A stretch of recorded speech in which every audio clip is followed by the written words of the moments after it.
Bienvenidos estudiantes a la Cátedra de Sistemas de Información en Salud.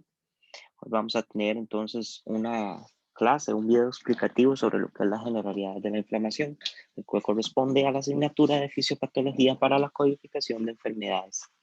Expone el doctor David Rodríguez. Entonces, básicamente lo que vamos a hacer es hablar precisamente sobre lo que es la inflamación.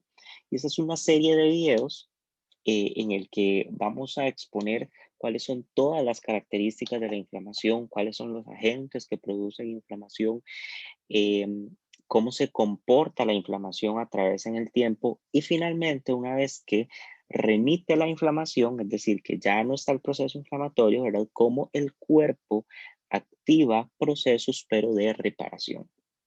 Entonces, ¿qué es el concepto de inflamación? Que en este video lo que vamos a ver es las generalidades como tal.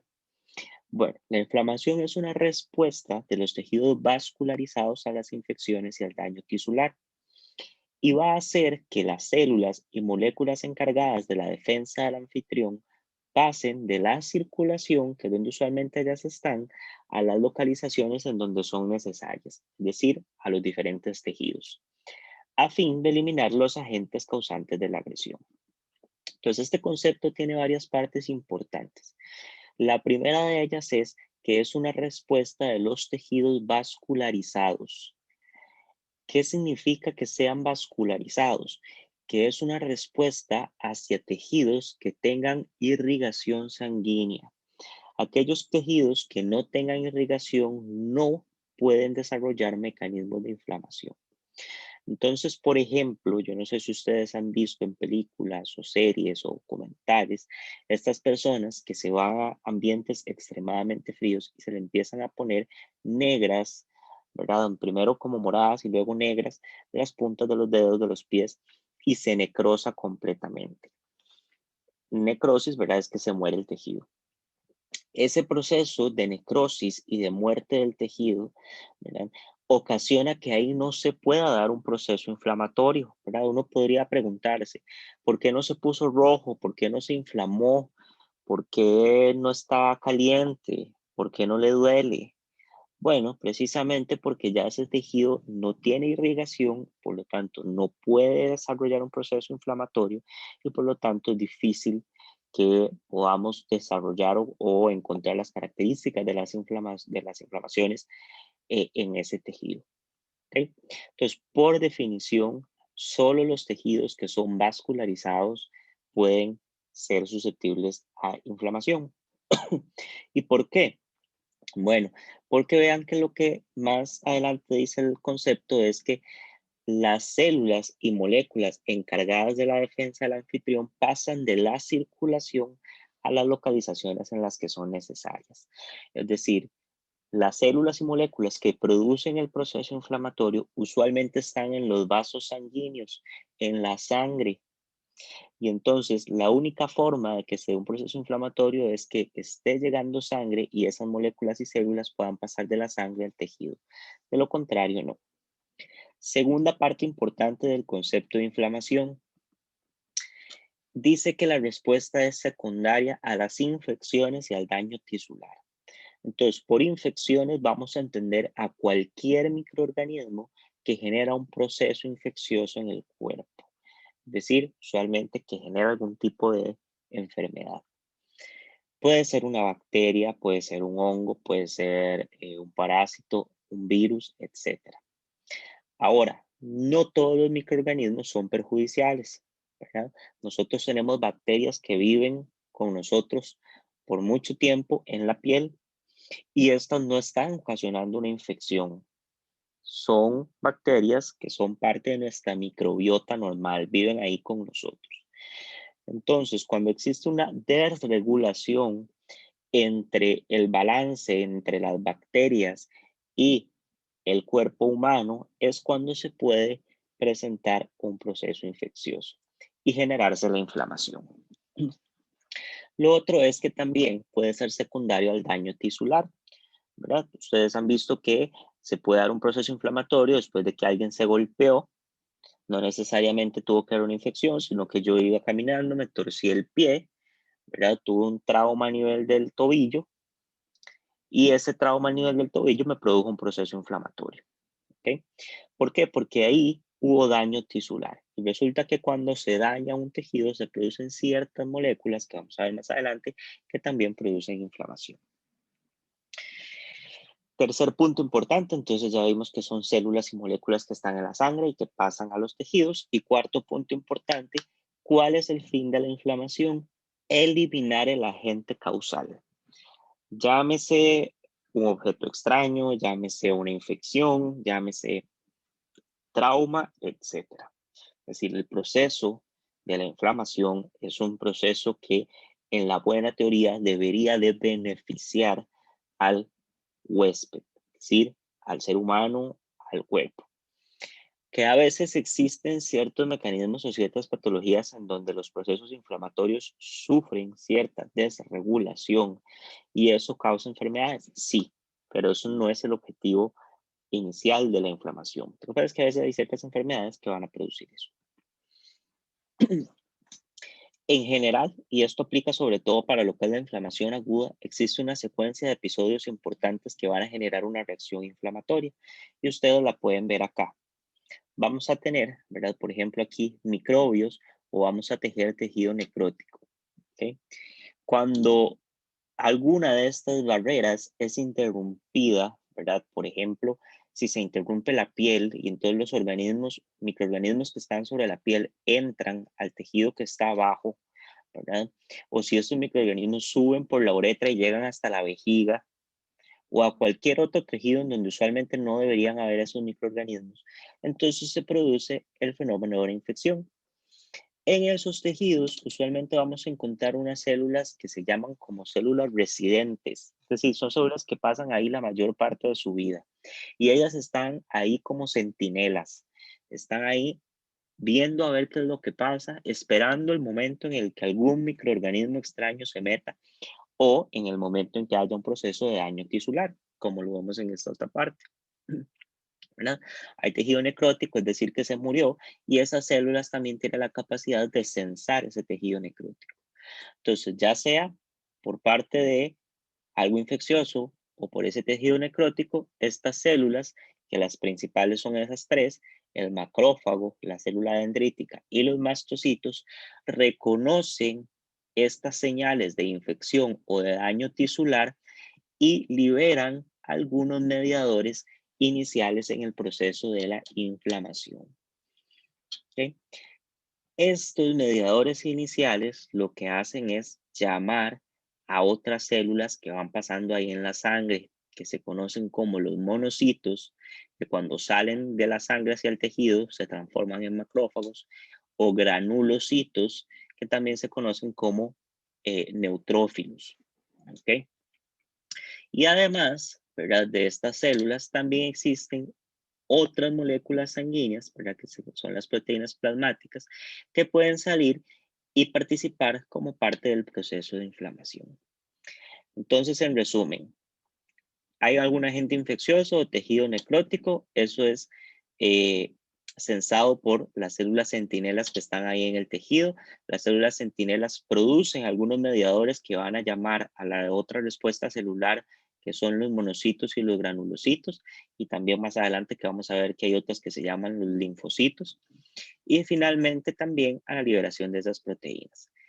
Una vez que se da todo ese proceso, ¿verdad? Y que empiezan a salir las células y estos mediadores inflamatorios, toda esta respuesta se une con el fin de eliminar el agente infeccioso o el tejido necrótico. Una vez que se produce ese fenómeno de eliminación, entonces se generan algunas citoquinas, que son unas proteínas que producen muchas células del sistema inmune, y factores de crecimiento, que esos los producen principalmente algunos como los fibroblastos, que son unas células que están en la mayor parte de la matriz extracelular. Y empieza el proceso de reparación, ¿verdad? Si hubo una infección y se dañó el tejido, hay que reparar. Si hubo un trauma y se dañó el tejido, también hay que reparar. ¿Ok? Ahora, ¿cuáles son los principales signos y síntomas ¿verdad? En general, los primeros signos, después vamos a ver los síntomas. Los signos de un proceso inflamatorio. Bueno, estos fueron descritos en el siglo primero después de Cristo, pero en realidad de la inflamación se sabía hace muchos años, ¿verdad? Hay descripciones en papiros de Egipto de hace 3000 años antes de Cristo, ¿ok? En donde se describían los procesos inflamatorios. Pero bueno, el primero en describirlo en las sociedades occidentales, ¿eh? Y en nuestra época un poquito más actual, fue Celso en el siglo primero después de Cristo. Y él describió que el proceso inflamatorio tenía cuatro grandes signos. El rubor, que es esto que vemos acá en rojo, ¿ya? Que también el tema un poco más médico es eritema. También describió el tumor, ¿verdad? Pero este tumor no hay que pensarlo como un cáncer, sino que simplemente como un agrandamiento del tejido. Entonces el término correcto, ¿verdad? Un poco más médico sería edema, calor y dolor. Es decir, el tejido también se pone caliente y además duele. Entonces, son las características clínicas básicas, ¿verdad? Y para eso vamos a seguir usando el ejemplo de la persona que tuvo un trauma en el pie. Iba corriendo, se le dobló, hizo un esguince y tiene un trauma en el pie. ¿Cómo se le va a poner ese tobillo? Caliente, rojo, hinchado, que sería el edema, y además va a ser doloroso. En el siglo XIX, Virchow, ¿verdad? Que era un patólogo importante, le agrega una característica más y es la pérdida de la función. ¿Por qué? Porque usualmente como la inflamación duele, la persona trata de movilizar lo menos posible esa estructura del cuerpo que está inflamada. Y entonces hay una pérdida de función. En el caso de la persona con el esguince, va a verse imposibilitada para caminar o va a caminar con cierta dificultad. Y entonces a eso es lo que nos referimos con una pérdida de función. Entonces esos serían los signos o los 5 signos característicos. 4 que describió Celso y el quinto que le agregó Virchow. ¿Cuáles son esas propiedades fundamentales que vamos a ir desarrollando un poco más? Bueno, componentes de la respuesta inflamatoria, los principales. Los vasos sanguíneos, porque ya vimos que las células inflamatorias están en los vasos sanguíneos, en la sangre, y los leucocitos, que son esas células inflamatorias. Otro punto importante, hay consecuencias nocivas de la inflamación. Si bien es cierto, la inflamación es un proceso beneficioso porque elimina los agentes que están causando ahí el daño, ¿verdad? A veces la inflamación también puede dañar tejido que se encuentra sano, ¿ok? Y al dañar ese tejido que se encuentra sano, se puede, digamos, determinar que existen esas consecuencias nocivas. La inflamación también se puede dividir en inflamación local y sistémica, ¿verdad? Por ejemplo, el caso que acabamos de ver de la persona que se torció el tobillo, es una inflamación local, ahí, meramente en el tobillo. Pero también puede haber una persona que tiene una infección, como por un virus, ¿verdad? Y entonces hace un proceso infeccioso sistémico. Y a la persona le va a dar fiebre, malestar general, le duele todo el cuerpo, etc. ¿Tiene un proceso inflamatorio? Sí, claro, pero es sistémico. Luego tenemos que también están los mediadores de la inflamación, que son toda una serie de proteínas que vamos a ver más adelante. La inflamación también se puede dividir en una línea temporal. Podemos hablar de inflamación aguda e inflamación crónica. La inflamación aguda usualmente se desarrolla de minutos a horas y puede durar unos cuantos días. La inflamación crónica se va desarrollando con el paso del tiempo, ¿verdad? Tiende a durar de días a semanas o hasta meses. ¿Ok? A veces la inflamación crónica se desarrolla de forma incipiente, ¿verdad? Es decir, poquito a poco hasta que se instaura, o puede ser que un proceso agudo se transforme en un proceso crónico. Y lo último muy importante acá sería que la conclusión de un proceso inflamatorio implica también el inicio de la reparación de ese tejido. Como les mencionaba, una vez que la inflamación quitó el agente que estaba causando la inflamación, va a iniciar un proceso de reparación por parte de los tejidos. Vamos a dividir entonces los siguientes videos en dos grandes tipos de inflamación. La inflamación aguda, que es el video que sigue, y la inflamación crónica, que sería el tercer video. En la inflamación aguda, vamos a tener que usualmente es un inicio, como les mencionaba, rápido, en minutos u horas. La crónica es mucho más lento, días y puede extenderse por semanas o meses. En la aguda, el infiltrado principal van a ser los neutrófilos y también un poco los macrófagos, pero el principal son los neutrófilos. En cambio, en la crónica van a ser principalmente los monocitos, que recuerden que ya les dije que cuando el monocito pasa de la sangre al tejido, se conoce como macrófago, y los linfocitos. Ahorita vamos a hablar un poco más de estas células. La lesión tisular, ¿verdad? En la inflamación aguda usualmente es un poco más leve y resuelve de forma espontánea. Es decir, usted se torció el tobillo y a las 4 o 7 días ya está caminando, ya la inflamación disminuyó considerablemente y todo bien. Usted tuvo una infección en un dedo por alguna cosa, ¿verdad? Y igual, 4 días ya va solucionando, 7 días, prácticamente que no le queda nada del proceso inflamatorio. En la inflamación crónica, usualmente se produce mucho dolor y puede haber una destrucción tisular importante. Entonces, a menudo esa lesión tisular va a ser grave y además va a ir progresando. Ahora piensen, por ejemplo, una persona con artritis reumatoide que tiene proceso inflamatorio en las articulaciones. Entonces, con el tiempo va a ir lesionándose cada vez más las articulaciones y por lo tanto se va produciendo un proceso ahí, ¿verdad? Bastante dañino, bastante progresivo y que llega a ser incapacitante. A diferencia de cuando buscamos signos locales y sistémicos, ¿verdad? En la aguda tienden a ser muy pronunciados. Usted se torció el tobillo, ¿verdad? Y el tobillo se le pone gigante, rojo, mega caliente, ¿ok? O le dio una infección viral o bacteriana sistémica y la persona hace fiebres altísimas, le duele todo el cuerpo, tiene escalofríos, pero todos los signos y síntomas son muy pronunciados cuando hay un proceso inflamatorio agudo. En la crónica no tanto, ¿verdad? Usted podrá ver que la persona con una artritis reumatoide pues tiene cierta inflamación ahí en los dedos y de vez en cuando habrá alguna crisis de dolor, pero en general no la va a encontrar usted con malestar generalizado, con fiebre, ¿ok? Como si puede pasar en la aguda. ¿Cuáles son las principales causas de la inflamación? Porque casi siempre asociamos la inflamación a un proceso infeccioso, ¿verdad? O a un golpe.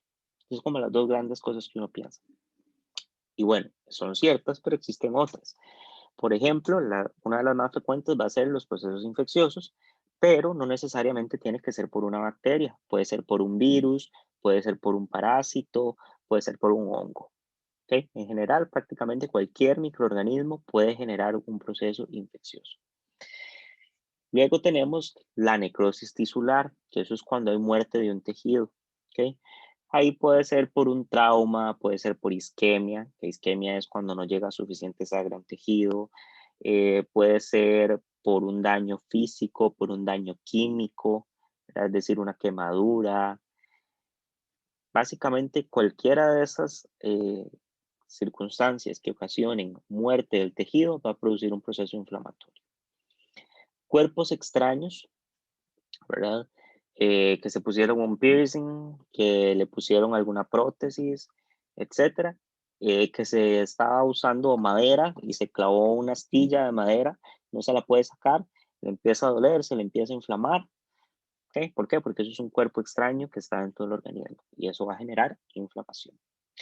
Y el otro, ¿verdad? Que es relativamente común, son las reacciones inmunitarias. ¿Cuáles? Se tomó un medicamento, era alérgico y no sabía, y hace un proceso inflamatorio sistémico. O, por ejemplo, el asma, ¿verdad? En el asma hay un proceso inflamatorio muy importante y es una reacción alérgica inmune. En este caso, puede ser eh, alérgenos que están en el ambiente, ¿verdad? O la rinitis, etcétera. Entonces, muchas veces hay desregulaciones del sistema inmune que terminan produciendo también procesos inflamatorios. Con eso terminamos el primer video, ¿verdad? Y en el segundo vamos a ver lo que es inflamación aguda, en el tercero lo que es inflamación crónica y en el cuarto vamos a ver lo que es los procesos de reparación.